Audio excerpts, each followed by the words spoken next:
if you wouldn't mind giving a short introduction about who you are and what you teach and how you fit into the College of School of Culture, History and Language. Mm-hmm.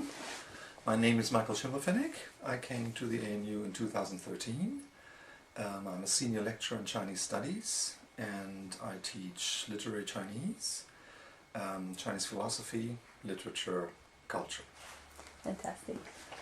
What an important area for us all. Yep, I'll just start recording on my phone just for audio, just in case something happens with this, just before I forget. Okay, that should be fine. So have you ever seen a budget cut like this before in any place? Not to the degree that is happening here, and one reason may be that I come from European or German universities, and as you may know, these are state universities. So while the structure of these universities is pretty much the same, so you would have schools and you would have colleges and you would have deans of colleges and you would have directors of these schools, and Germany, for instance, in the 1990s was facing severe budget cuts in universities. But what happened in these universities is that you would try to equally distribute the burden. Mm-hmm. So the job of a dean or a director would have been to say, to decide how you could deal with a certain amount of debt, but you would try to equally distribute it and find ways of getting other resources. Mm. And the other difference I see is that this budget cut here seems to be all about money. Mm. And you cannot run humanities in any university in the world on the basis of money or on the idea that you would have a company here that should somehow function and create revenue. We're not producing physical objects you can sell. Mm-hmm. That's very true. Could sense us all right now. So, have you got any experiences with online language course delivery and teaching online courses? I haven't taught online courses, but I was supposed to be the organizer for transforming Chinese culture courses and literary Chinese courses into online courses. Oh, okay. And unfortunately, this plan was made in, I think, 2014, and I was happy to do the job, and then the entire enterprise was shelved. Okay. So there was a plan of 6 to 12 pages how we should transform courses and that we should begin to work, but it unfortunately never came to this development. What I can say from what I've looked into in preparation of this work is that those people who are successful with these online courses, like McComas Taylor here with his Sanskrit course, began by offering a full online course and saw immediately that it doesn't work. So he took it off again and transformed it into a blended course. Meaning that the idea that you can transfer a physically taught course completely online doesn't function. Yeah, so you would still need teachers, you would need certain points in time where you would meet with your students. So there would be some kind of workshops and trainings in between where people would have to appear in some place. That has not necessarily to be the ANU, so they could meet in some different place. And I think it is a way that, especially in Australia, is attractive due to the long distances. So people can choose courses that are not offered anywhere else. And you can even sit with your iPad somewhere in the outback and can learn Sanskrit, which is wonderful. Yeah, but again, if this should really work, and I take McComas's word on that, you have to have physical meetings in between, and which means you cannot ultimately replace the teacher. So you cannot make a videotape and then say, so that's your course. And then hire a tutor to do the marking. That doesn't work. Mm. So what do you think is going to be lost by taking these physical courses and making them all online?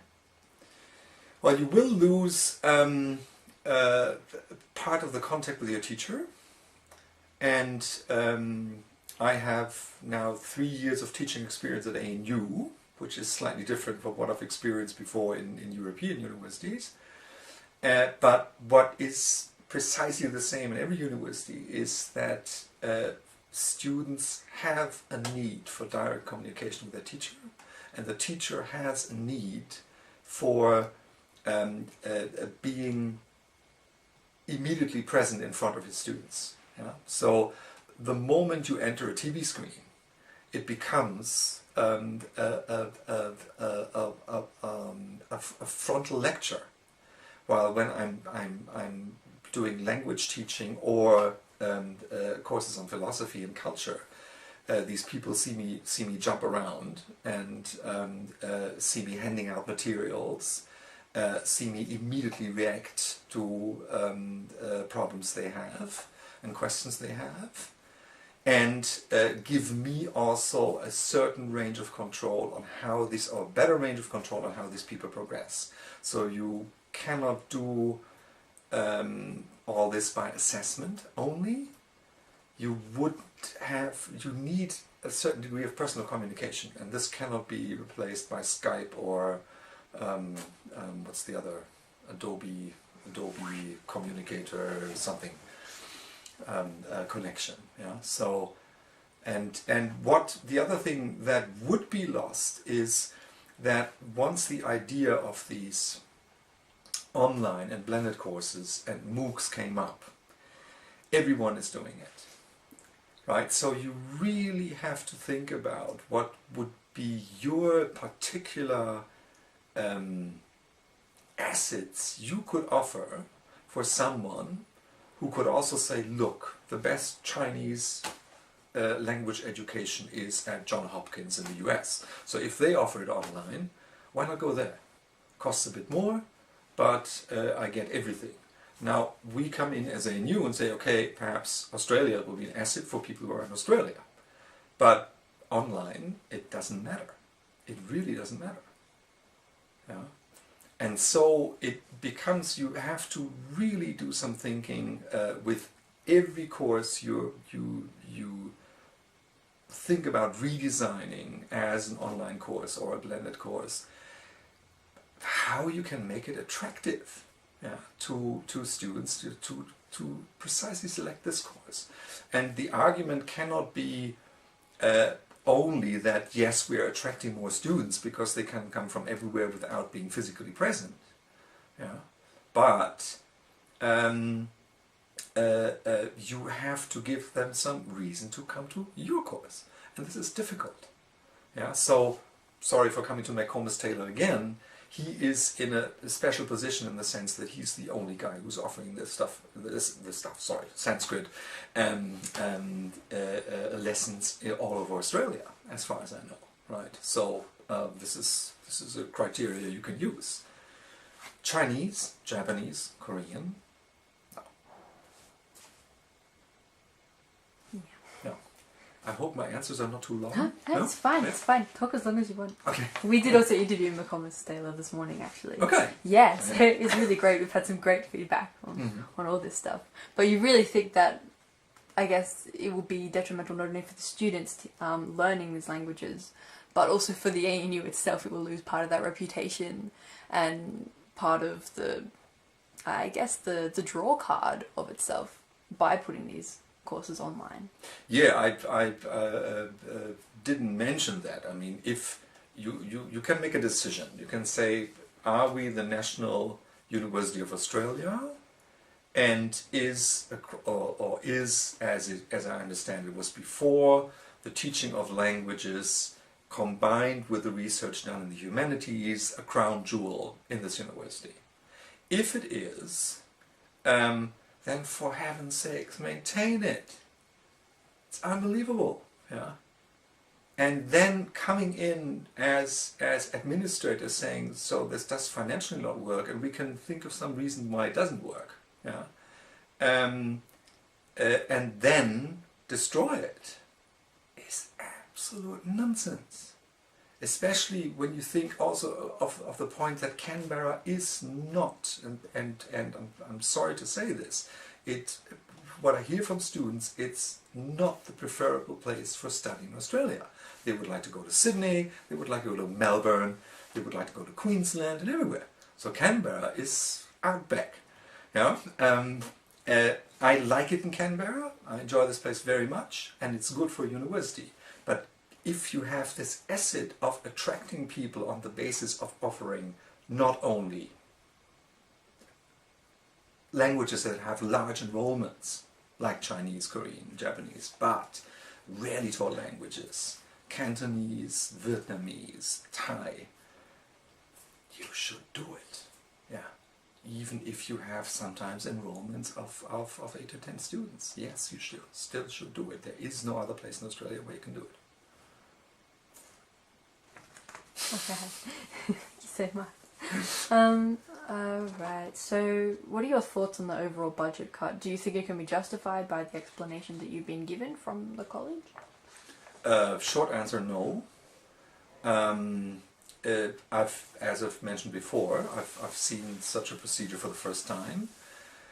And one problem was that even though it was suggested from the beginning that the employees at CHL would have some saying in how this new school would look, what it comes down to after endless meetings, group preparations, etc., is that we need to find a way to transform the structure of CHL, because according, as far as I know, to Australian law, you cannot get rid of employees if you don't have a pretext of a restructuring, right? And ultimately this burns down, and Robert Cribb and Marc Gibault and others are constantly making this point, on money. It's nothing else but money. And it becomes especially frustrating when you see that even people that came here in the belief that they had continuing positions now are getting in a situation where they say, no, continuing contract, yes, maybe, we don't care. Let's transform this into 3-year contracts and stuff like this. Yeah. So this budget cut is doing damage in a degree I haven't seen before, and it is lousily communicated. I did quite some administration and management in German universities, and I can say from what I've experienced here, this is the degree of incompetence, mismanagement and redundancy of these processes is staggering. Yeah, because there is no one you could ask who would know where this thing is heading for. For instance, we've got this change management plan. People that entered this process in 2014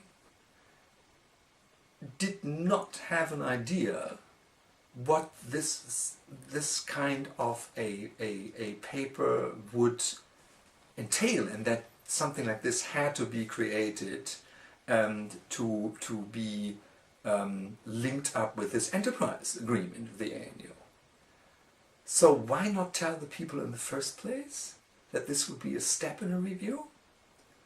And the worst thing, and this comes back to the budget, is that figures of the budget from 2014 of our so-called deficit rose on a quarter-year basis from 1.3 million to now 7 million. And no one, not Ken George, not the financial manager who has luckily escaped this process, Melissa Orr, were in a position, or Veronica Taylor, are in a position to offer any conclusive figures where these deficits come from. Yeah. And as long as you don't have a financial management that can tell you where the problems lie, or you don't lay it open, we simply don't know, you can discuss whatever changes you want to discuss. There is an administration group sitting behind this, and the only point of this administration group is saying, this can't be done, this can't be done. You know? And this is enormously frustrating for a community that, I can only speak for the people in the Bollesen building, and especially for the floors we are working here in Asian Studies, that formed quite a good community. Yeah. But the way this was handled, it eroded the trust not only between employees and this administration, but it also begins to erode the trust between the people working here. And this is damaging because, put it differently, people who were renowned in Chinese studies, John Macon, has left. Yeah. And perhaps one should add that he has left because he was offered early retirement. And the funny thing is that the money for the early retirement comes out of a different budget. And so they could offer it. And so he was offered it and said, thank you, I take it. That's 2 years of my wage without doing anything. And a month later, he's in a latrobe and begins a new job. Yeah. So they kill the reputation of Chinese studies. Yeah. And now I will leave in July because I'm on a limited contract here. There is one person who is teaching literary Chinese, Mark Strange, who will still be here, and a bunch of lecturers that are doing modern Chinese language. So this is what is left of a center that consisted originally of 3 professors, 1 senior lecturer of the position where I'm sitting in, and a bunch of other lecturers. Yeah. So how many people do we have doing contextual Chinese courses then? Only Mark Strange. Mark Strange. And you, until you go. Yeah. Oh my goodness. Yeah. Yeah.